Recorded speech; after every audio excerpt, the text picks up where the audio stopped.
전서를 이제 오늘부터 같이 이 말씀을 나누고자 합니다. 바울이 고린도 교회에 머문 기간은 아마 1년 반 정도 됐는데, 그것이 아마 AD 한 52년 정도 역사학자들은 역사학자들은 이렇게 얘기를 하고 있습니다. 아마 그 알렉산드리아에 있던 그 아볼로를 가리키면서 그 에베소서에 있는 프리스킬라 아굴라를 만나서 함께 머물면서 나중에 이제 아볼로를 고린도 교회에 파송하는 걸 보게 되죠. 그래서 나중에 아볼로는 고린도 교회 단임 목사처럼 있는 걸 이렇게 보게 되었습니다. 나중에 또 3차 전도 때는 바울이 AD 한 53년 정도의 가을에 아마 에베소에 머물면서 이 편지를 고린도 교회에 보내는 것이 오늘 이 고린도 전서가 되지 않았나 이렇게 생각해 볼 수가 있습니다. 근데 우리가 잘 아는 것처럼 고린도 교회는 뭐 많은 문제가 있었죠.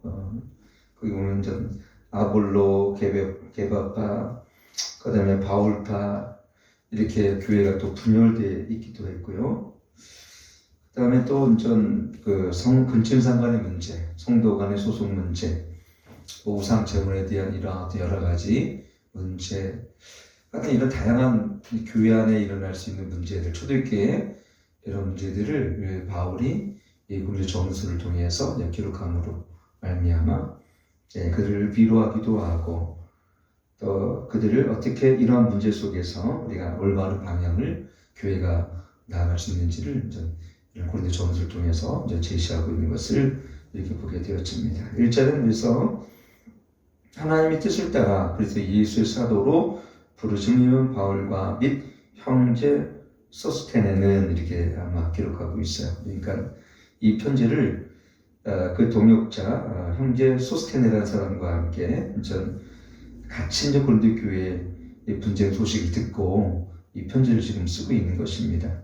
이 편지를 쓸 때도 실제적으로 보니까 고린도 교회 여러 가지 근로의 집사람들의 보고를 통해서 고린도 교회 분쟁과 또 여러 가지 오늘날로 따지면 신학적인 논쟁들이 이렇게 많이 있었기 때문에 글로써 바울이 그들을 이런 문제를 풀어갈 수 있도록 글로써 썼던 걸 이렇게 보게 되었습니다.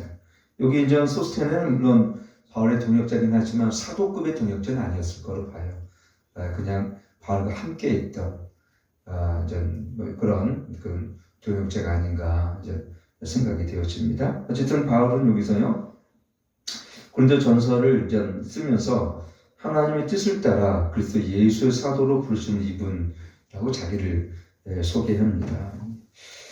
사실은 이 바울은 항상 자기 자신을 소개할 때 하나님의 뜻으로 부름을 받은 사도라고 이렇게 소개하는 것을 참 좋아합니다. 저도 사실은 이런 바울의 소개를 로마서 1장 1절에 똑같죠. 예수 그리스도의 종 바울은 사도로 부르심을 받아 하나님 복음을 위하여 택정함을 입었으니 그랬어요. 로마서 1장 1절에도 동일하게 그렇게 기록이 되는 걸 보게 되었습니다.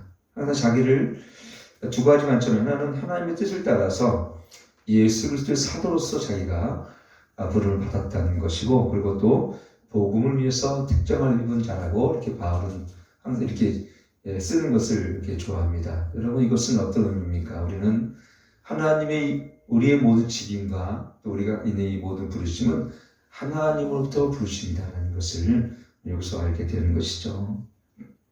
여러분, 우리의 모든 직임은요 하나님께로 온 거예요. 목회도 하나님께로 온 것이고, 우리 성도의 집사 또 장로님, 권사님들 이 모든 직임 또한 하나님께로부터 주어진 것입니다.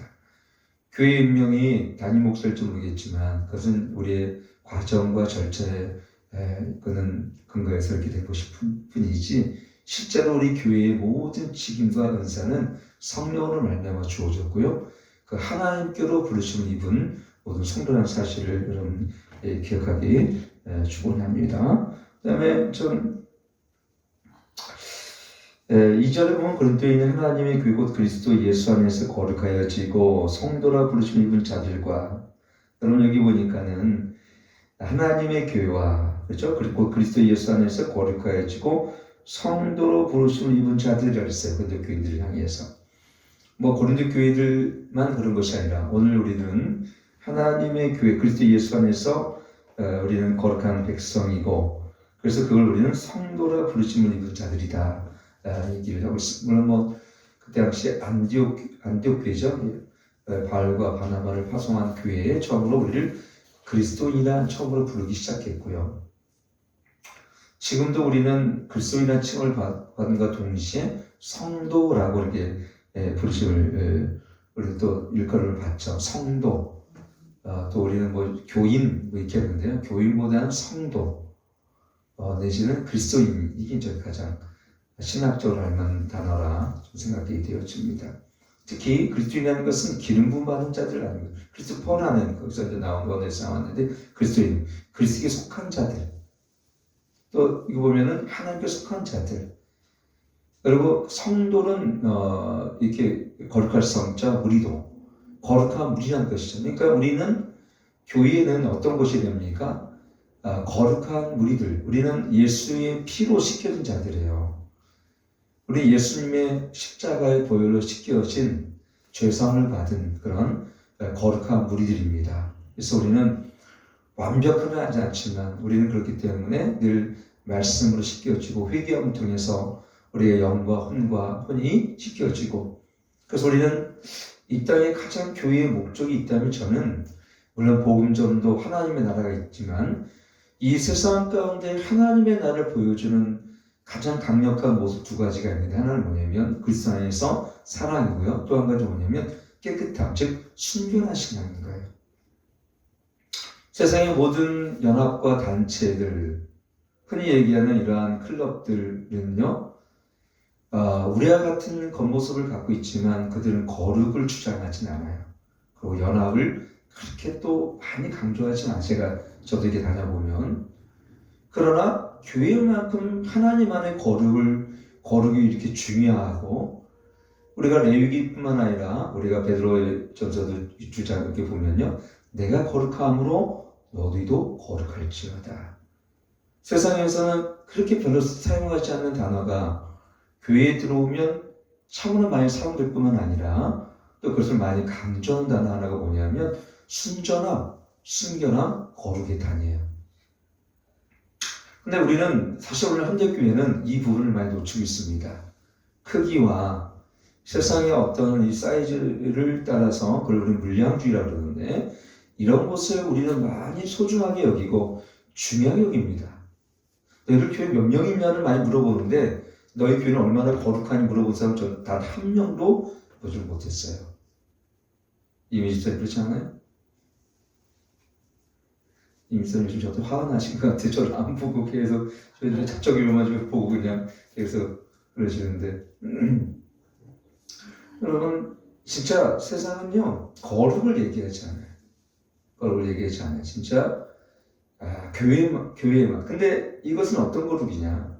이것은 뭐냐면 우리의 영과 혼과 육이 우리 예수의 보혈로 씻겨지고 성령으로 거듭난 우리의 영들이죠. 영이 주어졌기 때문에 영은 완벽하지만 혼은 우리는 거듭은 났지만 아직도 우리는 옛자 속에 옛 죄 가운데 우리가 놓여져 있어서 사실 우리가 거룩한 삶을 살기란 쉽지 않은 삶을 이 세상에 살고 있습니다. 물론 세상도 마찬가지예요. 여러분, 우리 직장에서 뽑을 때 그 사람이 거룩하기 때문에 가산점을 주거나 그러진 않아요. 근데 하나님의 나라 안에서 우리를 볼 때는 우리가 디모데 후서에도 있지만 금과 은그릇이 있지만 깨끗한 질그릇을 하나님께서 쓰신다고 말씀하셨어요. 능력이 있고 뛰어난 스펙을 자랑하더라도 하나님께서는 깨끗하지 않은 우리 사람들, 성결하지 않은 사람들, 특히 거룩하지 않은 사람들은 하나님께 어떻게 됩니까? 쓰시지 않는다는 말씀입니다. 교회도 마찬가지입니다. 크고 작은 문제가 아니라 이 교회가 순결한가? 우리 마음의 동기가 거룩한가? 참 이게 중요한 문제입니다. 그래서 오늘 바울은 여러분, 우리는 지금은 성도라는 얘기를 잘 들어서 뭐 그래도 귀에 익숙한 단어인지 모르겠지만 이 당시에 만 하더라도 이 단어가 흔치 않은 단어였다는 걸 볼 때 이 고린도 교회를 향해서 오늘 2절 말씀을 통해서 하나님의 교회 곧 그리스도 예수 안에서 거룩하여지고 성도라 부르심 입은 자들과 그랬어요. 참 우리 디도서 2장 14절에 보면은 그가 우리를 대신하여 자신을 주심은 모든 불법에서 우리를 구속하시고 우리를 깨끗게 하사 선한 일에 열심히 하는 신백성이 되게 하려 하심이라 했어요. 그가 우리를 대신하여 자신을 주심은 모든 불법에서 우리를 구속하시고 우리를 깨끗게 하사 선한 일에 열심히 하는 신백성이 되게 하셨다. 이렇게 기록이 되어 있습니다. 하나님은 우리가 정말 거룩하기를 원하시고 깨끗하게 원하시고 우리 교회가 세상 가운데 정말 구별되기를 원하세요. 정말 우리 그리스도를 하나님의 거룩한 백성으로 이 땅에 살기를 원하신다는 것을 보게 되었습니다. 4절 보면 그리스도 예수 안에서 얘기해 주신 하나님의 은혜를 인하여 그랬죠. 이게 뭐냐면 그리스도 예수 안에서 우리에게 하나님 주신 은혜가 많다는 것을 바울은 지금 얘기하고 있습니다. 5절 보니까 그 하나님 그리스도 예수 안에 주어진 그 은혜가 어떤 것이냐. 첫째는 뭐냐면은 그 안에서 모든 구변과 모든 지식의 풍족함으로 그랬어요. 너희가 그 안에서 모든 일, 곧 모든 구변과 모든 지식의 풍족함으로 그랬어요. 여러분 여기 보니까 참 그 안에서 예수 그리스도 안에서 그 예수 그리스도 안에서 모든 일, 모든 구변은 뭡니까? 다른 것이 아니라 어떤 엄전이라는 얘기죠. 엄전을 우리가 바꿀 수가 있는데 엄전과 이 지식의 풍족함으로 이것은 지혜 또는 어쩌면 지식의 뿌리를 이렇게 들 수가 있는데 이게 모든 지식이 풍족했다라는 거예요, 여러분. 여러분 어떤 사람은 말은 참 잘하지만 이 지식의 지혜가 부족한 사람도 있어요. 말은 참 잘해요. 근데 논리성이 부족한 사람도 있고요. 어떤 사람은 말은 참 있는데 쓸만한 말이 없는 사람도 있고요. 또 말은 구변은 참 좋은데 그 안에 지혜가 없어서 항상 어떻게 해요? 이런 분쟁을 일으키는 소지를 갖는 그런 언변들이 참 많이 있는 것을 보게 되었습니다. 저도 이게 보니까 한때 예수님을 믿기 전에 제 흐름을 제가 한번 흐름을 한번 생각해 봤는데 보니까 재중치는 언어가 많았던 것 같아요. 주님이 주신 성령으로 주어주신 지식에까지 새로워진 언어가 아니라 모든 것은 저의 중심 언어들이죠. 그러니까 다른 사람들 격려하고 사랑의 언어가 아니라 그것은 뭔가 내가 저의 중심 모든 어떤 이기적인 마음이 에서 나타난 그런 엄전들이 더 많이 있다는 것을 이렇게 보게 되어집니다. 반대로 지식이 풍족한데 언변이 부족하면 어떻게 되겠어요? 이 의사소통이 잘 안 되겠죠. 어떤 경우 그런 사람도 있습니다. 지식은 참 풍족하고 정말 어떤 그러한 많이 학문과 학식이 있는데도 불구하고 말은 이렇게 논리성으로 참 부족하고 말이 또 전달력이 약한 사람이 있어요. 네.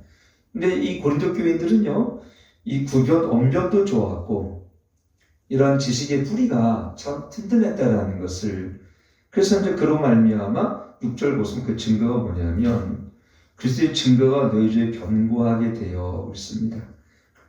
그리스도의 증거가 너희 주에 견고하게 되었대요. 여러분, 이게 얼마나 참 그들의 언변과 또 하나님 말씀에 대한 어떤 지식의 은사들을 통해서 이 고린도 교회가 든든히 서왔던 것을 바울은 알고 있었습니다. 여러분 교회는요 우리가 두 가지 우리가 첫째는 하나님이 주시는 이 언변들 그러나 이것이 하나님이 주신 지식이 없다면 그 지식은 어떻습니까? 그는 우리의 지식으로 가득 찰 수가 있어요. 그러면서 이제 우리가 좀 이따 다음 주에 같이 나누겠지만 바울은 고린도서 2장 4절에서 보면 내 말과 전도함이 지혜고난 말이 아니하고 다만 성령이 나타남과 능력을 하여 그랬습니다. 때로는 그렇습니다. 성령의 능력이 아닌 자기의 지식의 언어로 100마디 하는 것보다 1000마디 하는 것보다요 성령이 주시는 감동으로 한마디 하는 것이 사람의 마음을 더 움직입니다. 그래서 말을 많이 하는 게 그렇게 중요한 것 같지가 않아요. 말을 적당히 우리가 성령의 감동을 받아서 합당한 말을 하고 그 하나님 믿음의 근거를 한 이런 말을 할 때 그것이 손과 같이 고르게 되어서 그것이 이 믿음 안에 견고한 뿌리를 내리게 된다라는 것을 이렇게 되어집니다. 마지막으로 그런 결과들이 너희가 모든 은사의 부족함이 없이 우리 주 예수 그리스도 나타나심을 기다립니다. 이렇게 결국 이렇게 얘기를 하고 있죠. 여기 보니까 믿음의 견고함, 그렇죠. 여기 보니까 은사의 부족함이 없다는 것과 또 주 예수 나타나심을 기다림이라 이 두 가지가 있어요. 그러니까 고린도전서 12장 보면 은사의 다양한 은사가 있습니다. 거기 보면 통변의 은사부터 시작해서 예언의 은사, 가르치는 은사, 여러 가지 은사가 있는데 이 고린도 교회의 특징은 뭐냐면 은사가 다양했어요. 참 은사가 많이 나타나는 교회가 또 고린도 교회입니다. 그러니까 근데 여기서 단적인 건 뭐냐? 은사가 많이 나타나는 건 좋은데 은사를 사용하면서 그들 질서가 없었도록 나중에 보게 되어집니다. 은사는 중요하지만 그러나 우리가 질서를 따라서 우리가 은사를 사용하는 것은 더 중요한 문제다라는 것을 여기 보게 되어지죠. 마지막은 이런 모든 은사가 7절 마지막 주 예수 그리스도의 나타나심을 기다림이라. 그게 뭐냐면 예수님의 재림을 기다리는 어떤 공동체로 그렇게 뿌리를 내렸다라는 것이죠. 여러분 이게 왜 중요하냐면 믿음 안에 견고해지면 견고해지고요. 우리가 믿음 안에 자라면 자랄수록 한 가지가 뭐냐면 교회는요. 예수 그리스도에게 소망을 둡니다. 예수 그리스도에게 소망을 둔 자들의 특징이 뭐냐면 예수님의 재림의 두 번째 부활의 소망, 상소망을 갖게 되어지죠. 교회가 은사가 다양하고 아무리 지식의 은사가 있다 하더라도 예수 그리스도께 소망을 두지 않는 공동체는 그는 건강한 것이 아니에요. 교회가 은혜를 받고 성령으로 충만하면 꼭 한 가지가 나타나는 게 뭐냐면 예수님을 사랑합니다. 목사를 사랑하는 것도 아니고 예수님을 사랑합니다. 두 번째, 서로의 존중과 사랑이에요. 이것이 교회 공동체에 나타나는 두 가지 특징입니다. 또 한 가지 뭐냐면 하나님을 닮고 싶은 소원이 거룩으로 나타나게 되어져요. 그러니까 우리 삶에도 개인적인 변화의 특징이 뭐냐면 죄를 미워하는 이런 적극적인 거룩과 하나님을 닮아가는 이런 거룩성. 두 번째 뭐냐면은 믿음 안에 견고해질수록 오직 예수님을 사랑하고 예수님을 닮아가는 예수님의 성품이 나타나기 시작하는 거죠. 마지막은 뭐냐면 이 땅 가운데 하나님의 나라를 증거하기 위해서 우리의 사람들이 하나님의 성품의 거룩을 닮아가고자 하는 열정이 그 모든 사람 안에 믿는 자 안에 나타나고요. 그 마지막의 결론은 뭐냐면 예수님을 소망합니다. 특히 예수님의 재림을 소망하게 되어 있어요. 지금 우리가 살아있느냐 죽어있느냐 가장 큰 특징이 뭐냐면 두 가지. 하나는 하나님에 대한 절대적인 사랑. 두 번째 뭐냐면 예수님이 이 땅에 오심을 내가 사모하고 있는가. 이 두 가지가 이 교회의 건강성을 체크하는 거예요. 교회가 몇 명 있는지, 어떤 건물이 있는지, 예산이 얼마인지는 사실 아무런 잣대가 되지 않아요.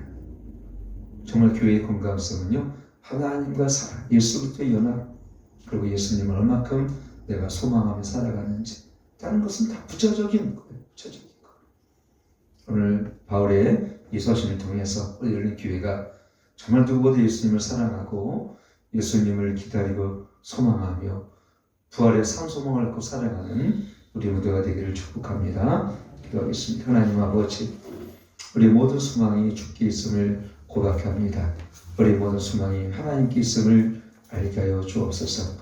모든 성령께서 우리 가운데 역사하시고 성령의 능력으로 인도하여 주시옵시고 말할 수 없는 주님의 은혜로 함께 하심의 증거들이 나타나게 하나님 도와주옵소서. 누구보다 예수님을 소망하고 예수님을 기다리며 예수님과 동행하고 예수님을 사랑하는 자 될 수 있도록 우리 모두를 인도하여 주옵소서. 이제는 우리 주 예수 그리스도의 은혜와 하나님의 극진하신 사랑과 성령 하나님의 내주 충만한 교통하심이 누구보다 예수님을 사랑하고 누구도 예수님께 감사하고 누구도 예수님과 동행하기 원하는 주의 백성들과 우리의 이제부터 영원토록 함께 하실 지어다. 아멘.